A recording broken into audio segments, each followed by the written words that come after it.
officially the eve of the week 4 of the college football season. We are off and running, that's for sure. And we have a full slate for you here on the Graham Lake and Mac Lane podcast. Again, that's EMAC.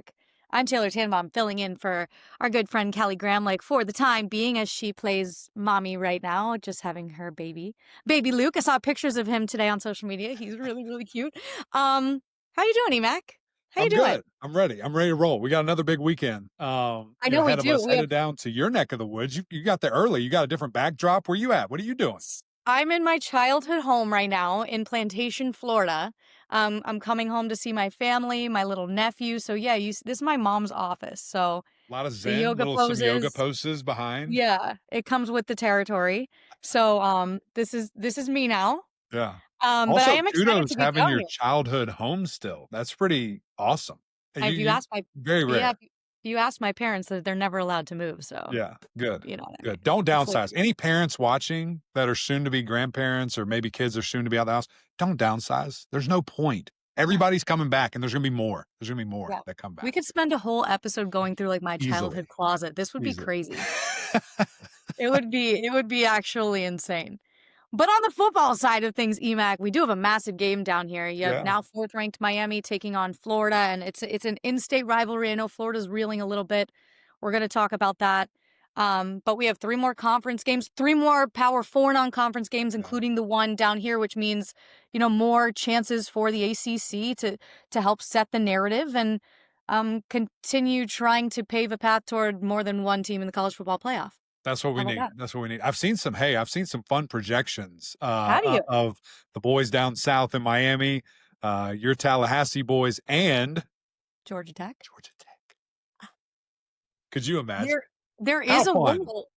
There is a world where that happens. No question. No I question. and And I'm the here for sad that part one. is that means we still don't get Miami FSU ACC championship game. That's the only way Maybe it happens. That's the maybe only in way it happens. 2050. I don't Yeah. like at this Yeah. point, who knows? Whatever's good for Would the you conference, rather I'm down with. I was gonna say, would you rather that or would you rather 3 teams in the CFP? Well, I want 3 teams in. They Me play each too. other in the regular season. We'll deem that we'll have the trophy there. I'll bring a trophy. I've got one. Matter of fact, hold on one second. I'll Okay. show you the trophy I'm gonna bring. Oh. I think I still use this one unless it's changed. Because stuff changes all the time. But I think I'm not breaking news. I'm just guessing that we are gonna be at the Miami Florida State game. I'll bring Yeah, this and we can make it an the trophy. ACC championship game if I'd we like want that. to. Unofficially, it does say 2015 on there. I can get another sticker. Don't worry. I can You put can a just 2. change the 1 to a 2. Yeah, Yeah. perfect. Easy. I'm getting old. That sucks. That's crazy. A decade since you earned that trophy. Yikes. Ooh, Terrifying. brutal. Scary. Also, I'd just like to note your background's way cooler than mine. It's just my homeboy back there watching over my shoulder. Has my back. So I like that. a lot to get into. So let's stop playing around. We could joke and talk about closets and mini trophies and all the things for a long time. Let's get to a message from our friends over at Ingles, and then we are going to deep dive into this weekend. Did you know Ingles only sells USDA Choice and Prime cuts of meat? Maybe it's time to reward yourself. Our butchers cut all our meat fresh in the store every day. Grass-fed, organic, you name it. Not only that, we'll even cut it to order just the way you like it. And we grind meat fresh in the store multiple times a day. It's all in the bag. That's the best meat in town for the best folks in town. Ingles, low prices, love the savings. Just an extra little shout out for Ingles right there. Okay, let's dive right into it. And let's talk about the Clemson Tigers and what they have coming up this week and what they could potentially do moving forward, EMAC, because the Tigers' chance per ESPN Analytics was high, the favorite to win the ACC championship going into the season. Now, per ESPN Analytics, Miami's the prohibitive favorite, around 51%. Clemson's chances have now dropped down to 5%, a whopping 5%. So obviously the path isn't as clear, and I don't want to put the bad juju out there, but there is still potential for the Tigers. How are you feeling going into week 4 right now in terms of Clemson? I'm here. I'm alive, barely. There's a pulse. going. No, I'm so back and forth on all this stuff because there's just seems like a lot going on, from press conferences to on-field play, to player interviews to the national pundits just totally dismissing these guys. Yeah. It is such a fascinating thing, but you earn what you get. And that's what Clemson has done so far. That's the way that they've looked. They have not met, expectation that was deemed upon them by myself and a ton of others, in what we had in store, or what we thought they had in store for us this year. And I think it's just been so fascinating just from a look and what's been wrong and why it's been wrong. That's, again, the most frustrating piece of this whole thing. A quarterback we thought was going to be unbelievable, an offense that we thought was going to be scoring and moving the football, a defensive line that was just going to dominate games, take over games. And we haven't seen any of that, and those are kind of the big three, that is the most, I don't know, things that get you fired up and things that you just thought would be more. So when I look at this game, though, and I look at historically what Syracuse has done, even when they've been at their best, and maybe Clemson's at their worst, there's hardly a comparison. When I see the physicality and the depth, that's going to always be a concern for Syracuse. And maybe that changes under Coach Fran Brown forever, how long he stays there. I can't imagine it's going to be too long. But he's getting guys and he's rolling. They're bigger, they're stronger, they're faster, but now depth still an issue, that you want to really pay attention to. And, when you look at this defense for Syracuse, they're giving up a lot. And so A lot. if there's a test, for the Clemson offense, if there's a litmus test of, okay, have you guys played pretty good teams or are you bad? We're going to find out Saturday. Okay. Yep. Like there's no excuse. There's no excuse. Like this team's No, giving up I'm a with billion. you. I'm so with you. And to your point, Clemson is 10-2 all time against Syracuse. It was a win in 2017 for Cuse, and then like in the 1996 Gator Bowl. So Clemson certainly has had Yeah, the that upper Gator hand. Bowl was a butt whipping now. Yeah. Okay. So it's been pretty one-sided, and you have a team with Fran Brown who's trying to build a culture, and a lot of that culture is kind of emulated by what Dabo Swinney and Clemson have done over the years. Fran Brown has been very complimentary of what Dabo Swinney has done over the years, and they are friendly and they very much respect each other. But in terms of the matchup this weekend in Death Valley, so the Orange have to travel to Death Valley, where we know Clemson is very good.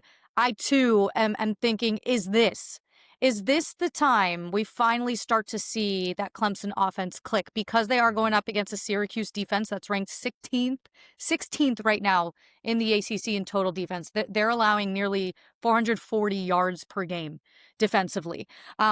So really, you're looking at the response from the Tigers. How do you respond coming off of yet another tough loss?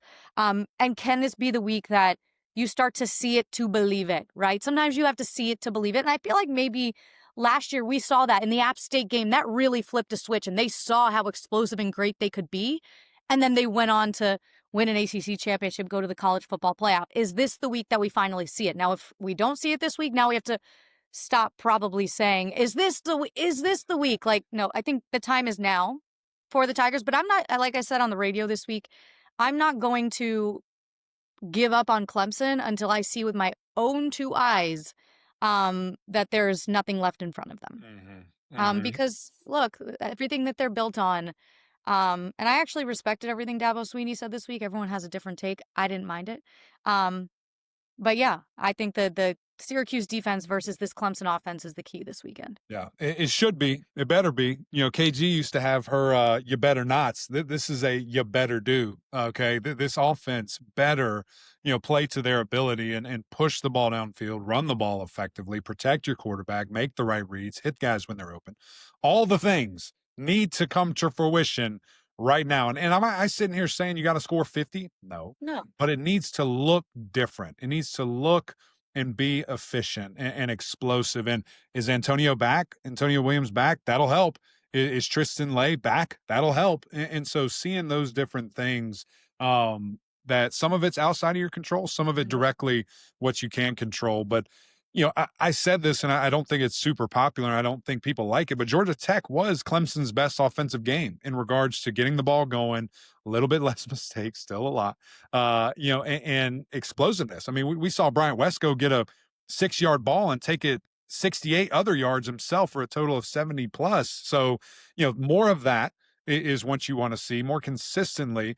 and then just like staying on the field, Tay. Like that's been one of the biggest things for me is these guys are going 3 and out or turning the ball over, never getting drives, never getting guys the ball, never getting other players in. So it's just this weird frustration of stagnant nothingness Yeah. on the offensive side of the ball, which in retrospect hurts your defense and puts them out there more and puts them in more adverse situations, doesn't give them a break, doesn't give them any confidence that, hey, if we don't play perfect, we're not going to win the game. And Right. that's a tough feeling, and that's a tough place to be.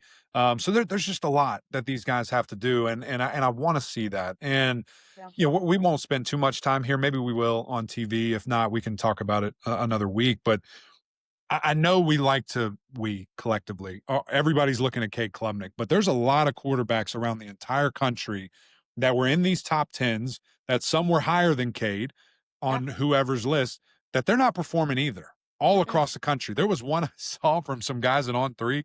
They have their Yeah. top 10 preseason. They posted it in, like August. 6 of the top 10, I would say, are playing horrifically. And so it's just a weird thing this year that quarterbacks, for whatever reason, aren't playing to what we thought, and Maybe that's others on us. are. Maybe that's on us Maybe it is. as the Maybe it is. media. We got to be better. We got to know. But you anticipate probably too much, and maybe guys just are who they are. Maybe with the steps that we think and the leaps and bounds that we think could happen, maybe it's harder, and guys just aren't doing it anymore these days. So that's kind of what I want to see from Clemson, a total team effort. I want to see that defensive line also, because here's the deal: Syracuse is going to pass it a billion times. I bet Syracuse throws it 50 plus times in the Yeah. Valley if they have the ball. If they have Yeah. the ball enough to do it. Steve Angeli, the quarterback for Yeah. Syracuse, leads the country in passing yards. He already has over 1,000 on the season in passing yards per game, too. Nearly 357. Yeah, That's crazy. it's crazy. Yeah. It's a So, lot, and it yeah, that's works. another matchup to watch, though. Yeah, and kind of with that though, there's more opportunity to hit them.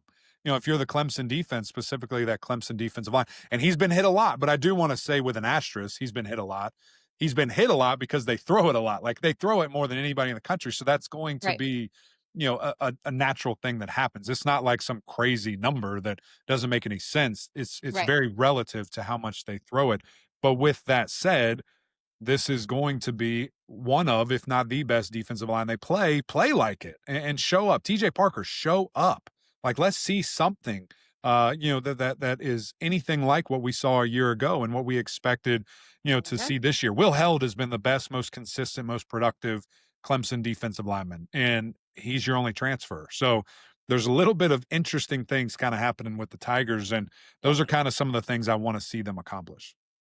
I'm with you completely. And that offensive line for Syracuse has been pretty banged up, which leads to sacks, which also, with the amount that he drops back to pass the ball, leads to those sacks. But that defensive line can eat. And Fran Brown was pretty clear this week about how he feels about that Clemson front seven. Like he used cuss words to describe just how good they really are.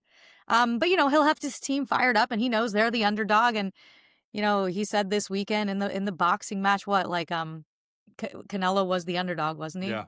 Yeah. Ended up winning. So he's like, why can't that be us too? So Not. we shall see. 16 in and a Death half Valley. right now, Tay. Where are you leaning? 16 and a half is the number. You know what? I'm taking Syracuse to cover, but Clemson's winning. Yeah. I think that's the safest bet. That's a huge number. I don't know why they would have that number for Clemson right now. What do they know that I we think it's don't? disrespectful to the orange, okay? But also, like, have you watched Clemson? Yeah, I don't know. Yeah, that's an interest. They know something we don't. But yeah, Maybe. Clemson wins, but Syracuse definitely covers. I think so. I think so too. Okay, should we go down to where I am right now Let's in go. South Florida? I'm currently in Broward County. We're going to be in Dade County. 4th-ranked Miami is hosting the Florida Gators. I would just like to put on record, this is going to be called the Sunshine State Showdown, I feel like, a few times. But to me, this isn't the Sunshine State Showdown. That's Florida State and Florida. Okay. But anyways, I Thank you for the digress. education. Call I it didn't whatever know. you want. Yeah. It might not even be sunshiny on Saturday because the weather's been so bad.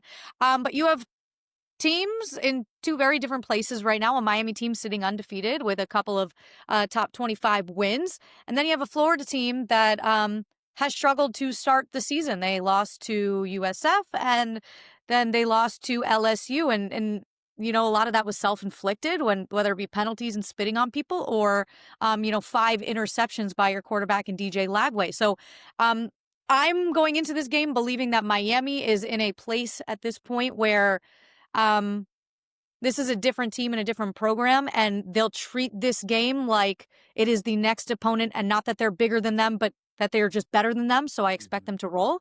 But then again, I do look at it as Florida is a Power 4 SEC program that has dudes on that squad, and they don't like losing either. Right. So I do think Miami can take care of business, but I don't know. I don't know. I feel funny about it. Yeah. I'm fascinated just to see the will of Florida, honestly. Yeah. Because it can go one or two ways. You galvanize and you're playing for your season, you're playing for your coach, you're playing for the logo on your side of your helmet, the name on the back, and your brothers. Mhm. Or you kind of look like Virginia Tech last week and you're totally checked out and you just get aired out, by these Right. guys, and it's the nail in the coffin. Um I don't know. I don't know which way it's going to go. I kind of lean towards nail in the coffin. I kind of lean that these guys are going to get hit in the mouth a couple of times by Miami, by that big Yeah. offensive line, by Ruben Bain and company on the defensive line, and they're just going to be like, you know what? I'm good. Like I'm going to save this red shirt and I'm going to go somewhere else. And that stinks and that's unfortunate, but things just have not been going well for the Gators. And it's a lot of self-inflicted things. It's a lot of uncharacteristic things for a Billy Napier-led team. And that's what's so, I guess, frustrating at the end of the day when you see the horrific turnovers. And, talking with Aaron Murray about Lagaway, because he loved Lagaway preseason. Like he had him number one in the country. Loved. He said his feet are just so off timing. They're so loud and just not right. And that's hard to fix in the middle of the season. That's something you work on all offseason, which, as we know, DJ was hurt and he was super limited. And who knows what he would be able to do. So maybe we didn't take enough stock in that Right. going into this season and the thoughts of DJ and his progression, his growth and development. Is he a unbelievable talent? Yes. I truly think that and thinks he has all the skills. For whatever reason, like a lot of these QBs, he's one of them that I was mentioning earlier. It's not translating to the game field and it's not making it there. And so, can Miami take advantage of that? Can Miami, if Yep. Miami has 5 picks, they're going to win by 40. Let me just tell you that. This is not LSU. This is a different team in regards to total team and the way they're playing. LSU obviously started extremely hot. Now has kind of simmered down a little bit, still winning at a high level. But I think Carson's playing out of his mind. This guy, and we've got a tape. You guys can watch it Saturday on the Huddle. It is electric. The things he's doing, the things that he's seeing, the adjustments that he's making. And it's just a complete team. I think Miami is the best team in the country because they have no weaknesses. You look on their film, Tay, and there's nothing you can be like, there it is. We got them. If we Right. do this, there's nothing. There's nothing. They play complete complementary football at a very high level. And I still think they can get better by the end Yeah. of the season, which is fun for them and exciting, for us to be able to cover and to watch. Yeah. Down to like the pass pro from the third string running back. Like Yes. that's Yes. how sound this offense has been. And those are the matchups that I'm watching in this game. It's easy in this game to go pretty and go quarterback. Like you want to watch Carson Beck and you want to watch DJ Lagway and what he inevitably ends up doing and how he responds to what happened last week. But I'm going trenches in this game. Like I think I'm going with you, Emac. I'm siding with you. Hand in the dirt. Let's go. Because like you noted this Miami offensive line and how great they've been in unison, right? That unit is truly playing like one. They have so many great individual pieces, but man, they move like water together. They are so legit. Like that pocket, Coach Dave Clausen earlier this week did a breakdown showing that pocket for Carson Beck. He was like, I could stand there and throw the ball. Like that's how clean this pocket is. Yeah. But on the counter to that is Florida's defensive line dead last in the SEC with 2 sacks. Yeah. So it really could be a long night for that Gator defensive line going up against a really, really good Miami O-line that's just allowing Carson Beck to pick that defense apart. And on the flip side of that, Miami's defensive line is going to go head hunting. And led by Ruben Bain, who is a Miami boy through and through. He's going to know a lot of guys on that Florida team. And Akeem Mesdor, we've already noted that they lead the team in tackles, which is crazy. But last week, DJ Lagway was pressured on 23 of his 55 dropbacks. That's 42%. Best of luck to you against those two. Because For they're real. coming. Because they're coming. And they're I going to think have a we plan. early Yeah. and often to get him off his platform. Why not? Yeah. Why wouldn't you? Send the Yeah. house. No. It is going to be an interesting game plan and chess match just to see, because LSU wasn't bringing a ton of crazy things on those picks. Like, they were just winning. They were just whipping guys up front. And so do you want to kind of sit back and say, he's going to throw it to us? Like, let's just be ready. Or, as you mentioned, do you send the house, get him confused even more, and who knows how bad it really could get? I'm fascinated to see that, but I do think you have enough dogs up front. We keep mentioning Bain and Mesidor there because they're playing at such a high level. Like Ruben Bain, he already, like, pole position was great. He was discussed as a top 15, top 10 prospect already. He is flying up. He's in like boards. Heisman. He has Heisman odds at this point. Crazy. And the stats, like, they're not even that crazy, but his game wrecking and game altering ability as a defensive end is nuts. And so I hope that continues. I think that that's what we're going to see. Florida, like, when you look at them, they don't use all their weapons properly. And I think the biggest thing you look at is looking at Ball there in the backfield. You got to get it to him more. And I hope they don't. I hope they continue not to. He's 6'2", 230. He's a freak. He averages 7 yards a carry, and yet they just don't hand it to him. It is the most bizarre thing I've ever seen. And if this is the week they try and decide to do that, Miami has the best run defense in the league. 75 yards per game they're allowing on the ground. Like, that's not a recipe for success. No. So good luck. I think this is. It matches up really well in favor of Miami. It does. It does. Like, every aspect of the game. There's not one part of it that doesn't. The only thing that I could see favoring the Gators is everybody is raving about Miami. Everybody's saying how great you are and you're world beaters and you're unbelievable. Put on those headphones, put on some shades, and let's go. Block it all out. Block it all out. Can you block it out for 4 more months and hold up the biggest trophy in college football? That's the mission. And I hope that a guy like Carson, who's been close and got left out and got kicked out, and I hope a guy like Coach Cristobal and all these dudes who have been different places, different experiences, can lean into that team and say, we can be immortal, guys. We can be so special. It just takes a complete focus and dedication. And you've already done it to this point. So don't give up on it now for something silly, So that's what I'm thinking is the only thing that possibly could hold Miami back. And even if it is close early, I don't anticipate in the end it being close. But also, just for the people listening, we will have Mario Cristobal on the ACC Huddle Saturday morning, 10 to noon. They're on campus. It's called like the Foot Green, something like that, where we're going to be. We'll post it. We'll push it on Twitter. Come join us. Coach Mario Cristobal will be there. Let's head a little further north in the state of Florida. Let's go to Tallahassee. The Noles are back in action. Feels like we haven't watched Florida State play in like an eternity. They only had a bye week, but time moves so fast yet so slowly at the same time. They're hosting Kent State. So, like, do I think this is a trap game? No. League play begins for Florida State next week with Virginia, and then after that, Miami comes to town too. But here's some fun nuggets for you. Let me just start this off with one thing before you get into this game and what you want to see from the Noles. This is from our researcher at ESPN, Drew. He sent me some nuggets yesterday because he knows this gets me excited. Florida State leads the ACC in scoring, 54 points per game. They've scored 108 points this season through 2 games of play. Last year, they scored their 108th point in the second quarter against Miami, which was their 8th game of the year.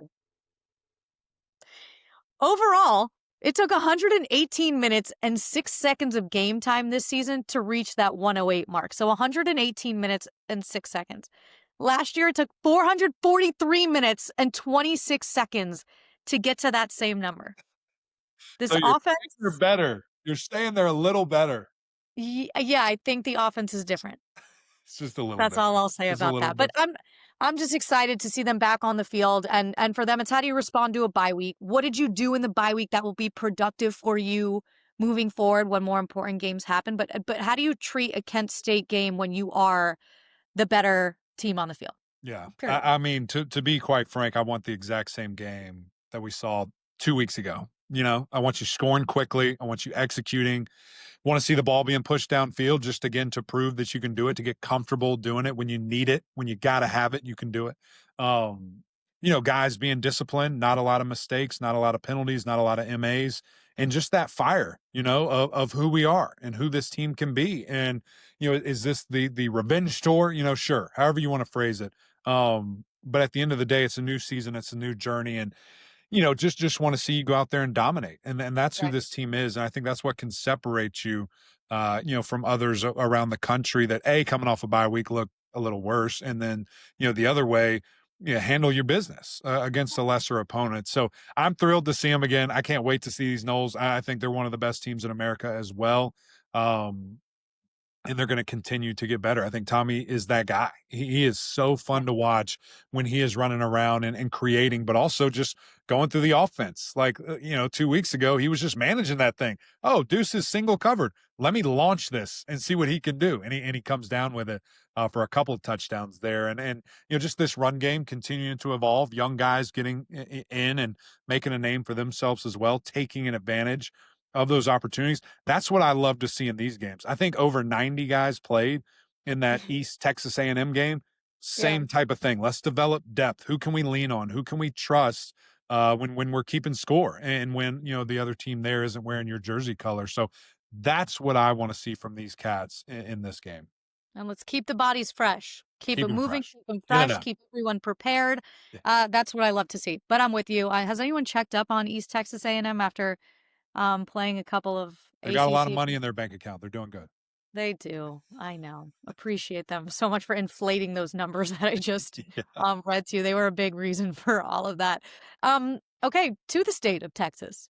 Actually, a little battle of the Metroplex between SMU and TCU. It's the battle of the iron skillet. They literally have a pan that they give back and forth to the winner. Like, that's why college football is just the freaking best, is it not?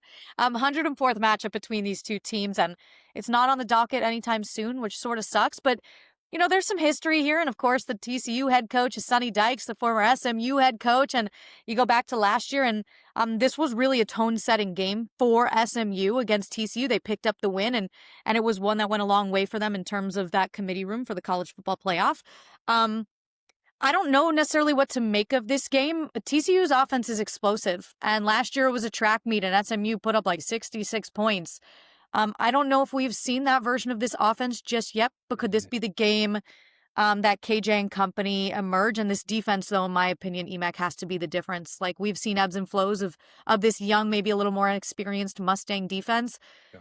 They're going to have to play their best ball game against Josh Hoover and this TCU offense. I don't think there's any question about that. And just looking at these guys, it kind of similar to Clemson, not quite the same boat, but you probably just expect a little bit more, from the offense, a little bit more gaudy, sexy numbers. And, listen, they're putting up 38 points per game. That's good. But you just, maybe thought there'd be a little more, a little less mistakes, a little less turnovers, a little more touchdowns. And, for whatever it is, there's some growing pains and figuring out who we are. A lot of new weapons, a lot of Yep. new running back, and they're figuring that out. And you got to do it this week. And I'm with you. I think the defense is going to be, the bigger point of emphasis. Continue to get those turnovers, which you're the best in the country at. You get them, you put your hand on the ball, and you know what to do. You can score. You can go get that thing. So that's the best way to hurt a high octane offense is to take the ball away.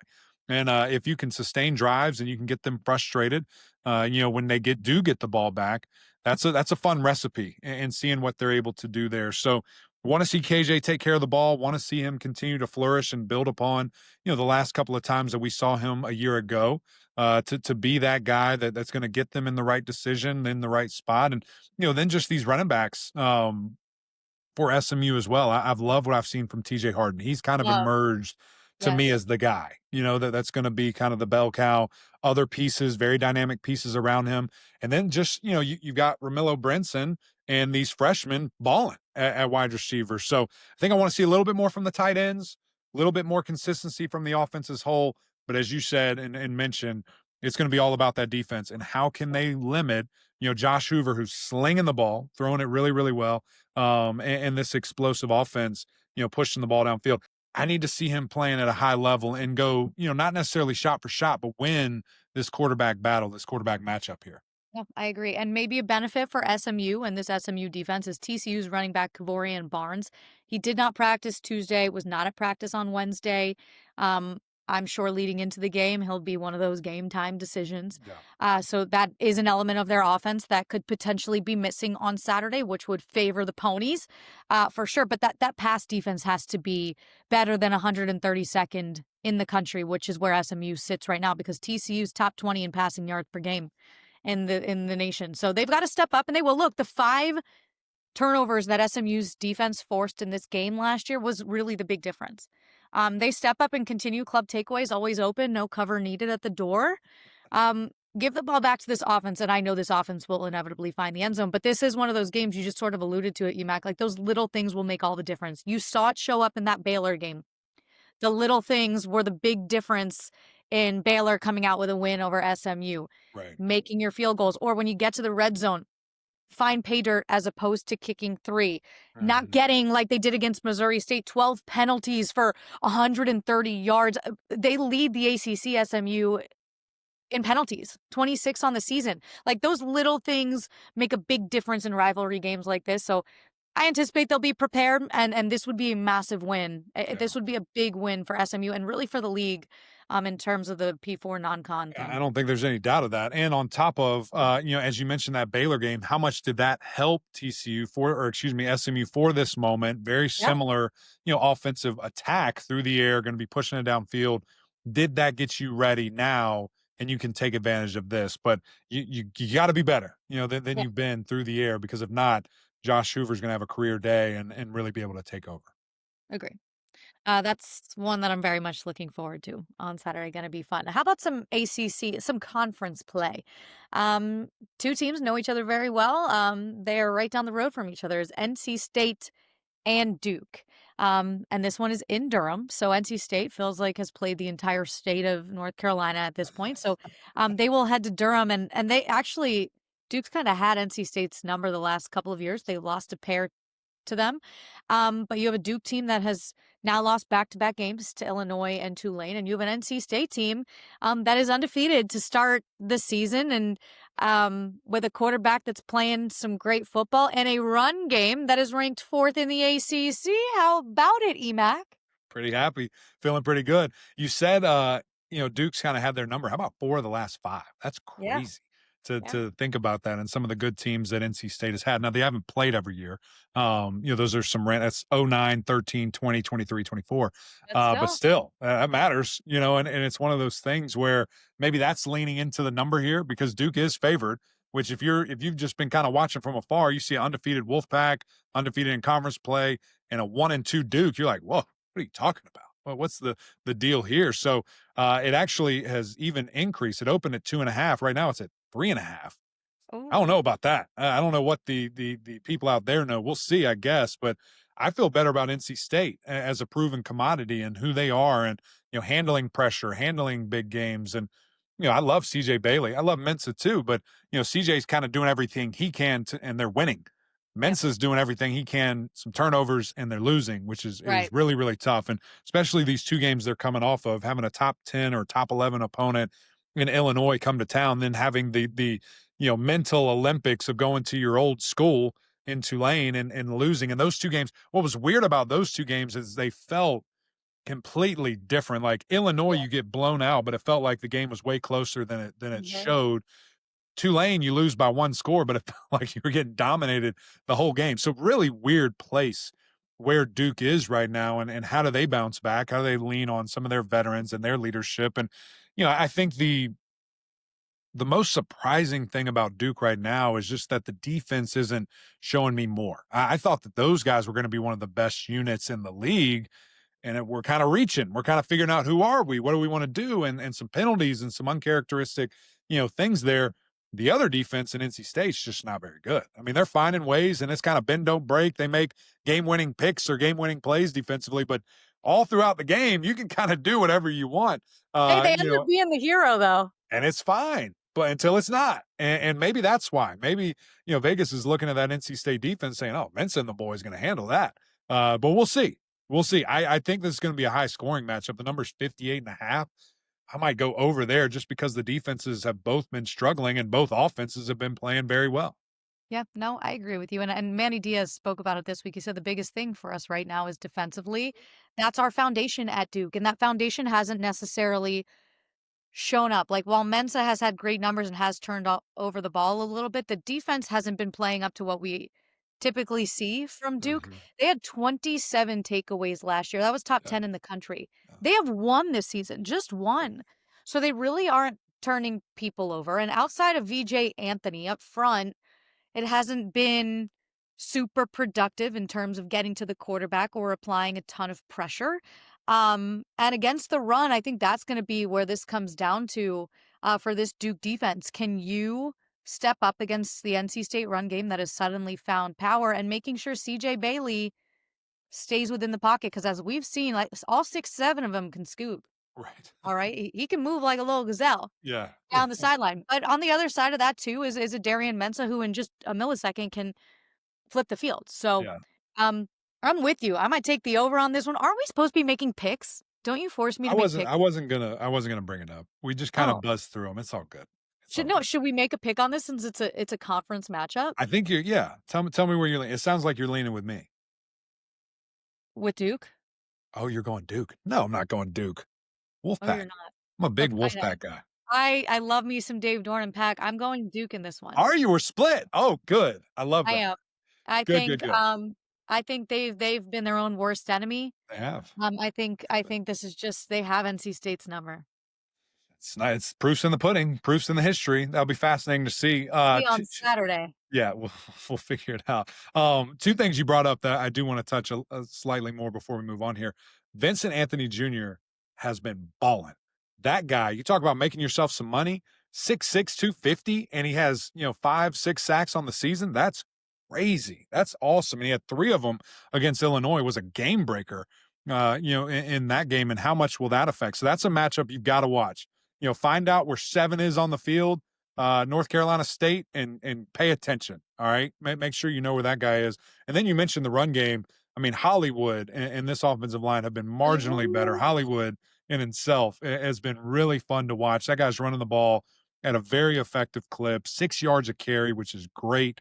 And he's productive as all get out. So those are two kind of, if there's things I'm watching that I think could swing the game one way or the other, it's going to be how does Hollywood control the game on the ground, and then how can Duke defensively get in the backfield to mix some things up with their talented D line. Yeah, and both teams have the pieces. Like, do not get me wrong. It's not that Duke doesn't have the pieces. Correct. They just have not put it together. Where NC State, sometimes you need a little bit of luck, and coaches and players will tell you that all the time, right? Sometimes you just need a little bit of luck, and it has favored NC State this season, which I do think is beneficial for the ACC, and it's good to have NC State when they're good. But I don't know. I think Duke pulls I this love one. that. I love that we're split.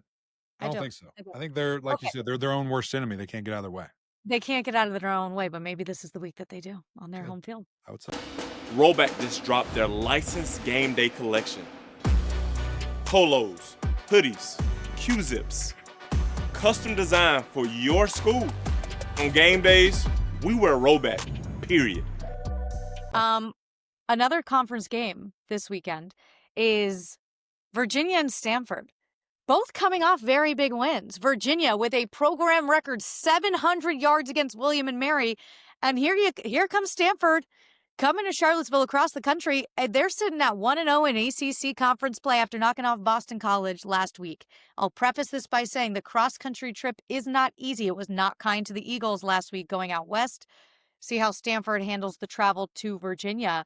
But you have a couple of run games in this game that you'll be watching out for. Micah Ford on the Stanford side of things. He's already had 2 games going over 100 yards on the ground. He was stellar against Boston College last week. And then Virginia last week, upwards of 300 yards rushing. Jamari Taylor, Noah Vaughn, Chandler Morris got involved. It literally feels like everybody on the field scored a rushing touchdown. So everyone's going to be running the football in this game. Here's the deal. If I'm Virginia, load up the box. All right. Just Fair. force them to throw. Say, hey guys, can you complete a pass over 50%? Do we feel good about that? And if they do, and that's how you lose, that's fine. take away the fastball, take away the best thing that Stanford does. And I love that they've committed to that. I love that they're being physical and toting the rock the way that they are. But again, when you're a little bit one-dimensional there, how can you take it away? Load it up and let's see. Let's challenge them. Let's go one-on-one on the outside. Let's go man-to-man, and let's see what they have in the tank with that arm and just totally try to neutralize the run. On the other side, I don't know if you can do that to Virginia. They are way more balanced. They have it going on, and they have a quarterback now, very consistent, still a gunslinger. He'll stick it in there and try to, fly into the tight-knit windows and make some dangerous throws that, he completes a little bit more than he doesn't. He only has one pick on the year, big, kind of bad decision there. But they feel great about their run game as well and the things that they can bring to the table. I'm fascinated to see it and what this team looks like, how they're able to attack, Stanford at home. This is a big deal. It's a huge game, huge opportunity. And we had said it, kind of preseason. Virginia's schedule is favorable. And how much can they take advantage of it? It starts with a team right here that just got a huge win over Boston College last week that nobody saw that coming. And so Stanford a little hot, making that cross-country trip. With all that said, give me the Who's. I think they make it happen. It is a 16.5 spread. Hold on. Yeah, I think you're right. And I think that does partially have to do with the travel and partially with what you Agreed. just said. Two things. One, if you load the box against Stanford and take away Micah Ford, Ben Branson has not had a great year. He's struggled and he's bottom in a lot of different categories nationally. He is coming off his best game against Boston College, but if you take away the run, I feel like it could be a really long day for Stanford. And two, Virginia is getting back their star linebacker, Cam Robinson, Huge. who's been out with a fractured collarbone. No. He's back for this game, and he led the team with 5 sacks last year. He's an all-ACC kind of guy. He's a difference maker for that Virginia defense. So add him to the mix, and maybe that's the spread you're looking at right now. Yeah. It's 16.5. So I'm actually removing what I said. I'm going with Stanford. I think Virginia wins, but that's a huge number. 16.5 is a big number. I don't know about that. Okay, I'm still gonna go Virginia. Are you? Yeah, even though I said Clemson, but I think Syracuse covers earlier. I think Virginia covers and they win. Wow. That would be awesome. That's a big dog number right there. Virginia, money line. I'm here for it. Why not? Yeah, I like that one. But I do think this is a massive opportunity for both, but more so for Virginia because I feel like they've captured their fan base quite a bit right now. Mm-hmm.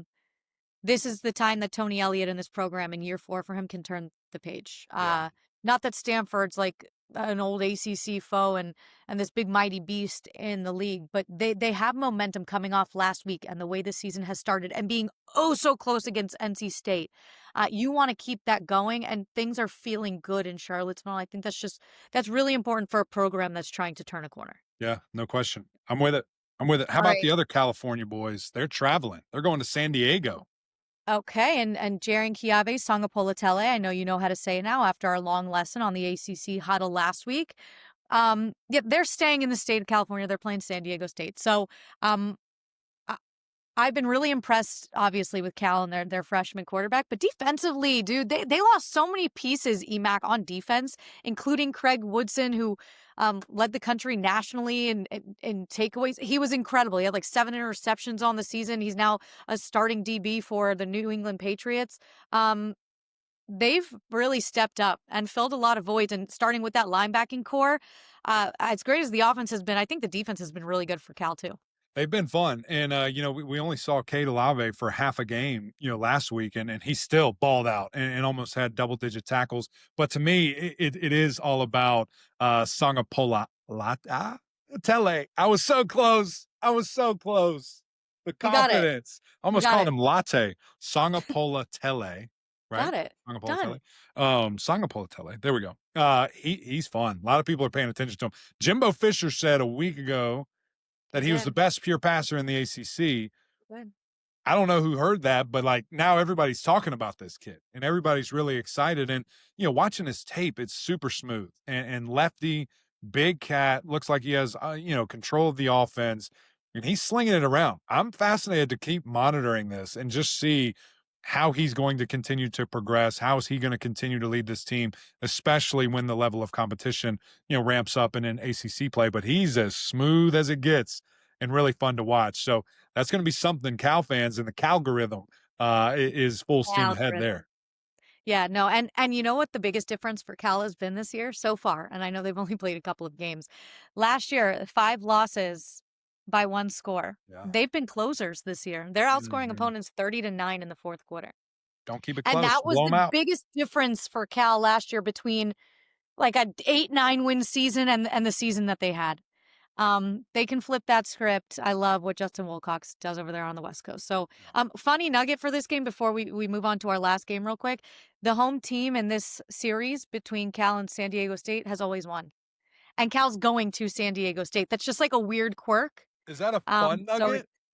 I don't know that's if no, that's fun. I don't know That's if it's a brutal. fun nugget, but it's a quirky nugget. It's only the Wow. 10th meeting between them, but the home team has always won in this series. Jeez. That Just something sucks. to note when you're Go to placing Vegas. your bets Make out some there. money. Exactly. All right, and last but certainly not least, Georgia Tech is back on the field this weekend playing Temple, who got obliterated last week by a really, really good Oklahoma team. And this is a Georgia Tech team now. Which direction are you going to go? You going to enjoy being on the high of knocking off another top 25 opponent in Clemson for the first time in since 2014? Or are you going to take this seriously and continue to make that play toward an ACC championship? I'm going with the latter. I think Georgia Tech will be ready to play against the Owls, who are reeling after a loss last week.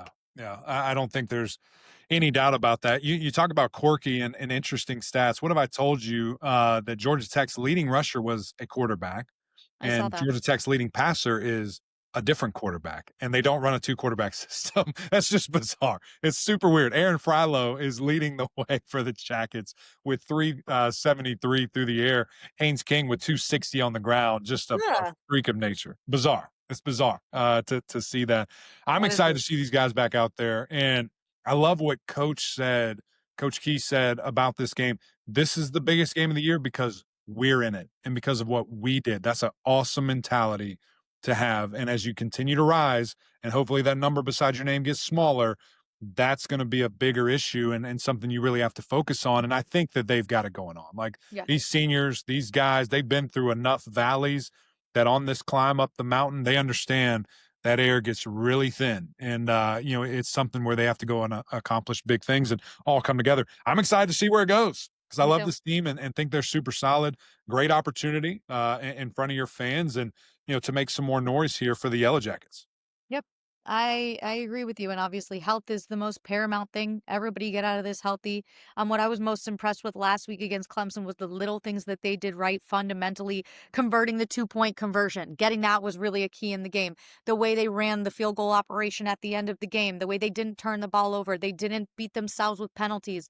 Continue on that path. In years past, we've seen them knock off top 25 opponents, but one year they'll lose to Bowling Green and then they'll lose to Syracuse after they've knocked off a ranked Miami or they've done.